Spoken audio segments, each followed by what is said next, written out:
Chapter 15. But it happened after a while, in the time of wheat harvest, that Samson visited his wife with a kid, and he said, I will go in to my wife into the chamber. But her father wouldn't allow him to go in. Her father said, I most assuredly thought that you had utterly hated her, therefore I gave her to your companion. Isn't her younger sister more beautiful than she? Please take her instead. Samson said to them, This time I shall be blameless in regard of the Philistines, when I do them a mischief. Samson went and caught 300 foxes, and took firebrands, and turned tail to tail, and put a firebrand in the midst between every 2 tails. When he had set the brands on fire, he let them go into the standing grain of the Philistines, and burn up both the shocks and the standing grain, and also the olive groves. Then the Philistines said, Who has done this? They said, Samson, the son-in-law of the Timnite, because he has taken his wife, and given her to his companion.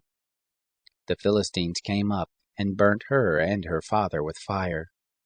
Samson said to them, If you do after this manner, surely I will be avenged of you, and after that I will cease. He struck them hip and thigh with a great slaughter, and he went down and lived in the cleft of the rock of Edom. Then the Philistines went up and encamped in Judah, and spread themselves in Lehi. The men of Judah said, Why are you come up against us? They said, To bind Samson we are come up, to do to him as he has done to us. Then 3,000 men of Judah went down to the cleft of the rock of Edom, and said to Samson, Don't you know that the Philistines are rulers over us? What then is this that you have done to us? He said to them, As they did to me, so have I done to them. They said to him, We have come down to bind you, so that we may deliver you into the hand of the Philistines. Samson said to them, Swear to me that you will not fall on me yourselves. They spoke to him, saying, No, but we will bind you fast, and deliver you into their hand, but we will not kill you. They bound him with 2 new ropes, and brought him up from the rock. When he came to Lehi, the Philistines shouted as they met him, and the Spirit of the Lord came mightily on him, and the ropes that were on his arms became as flax that was burnt with fire, and his bands dropped from off his hands. He found a fresh jawbone of a donkey, and put forth his hand and took it, and struck 1,000 men with it.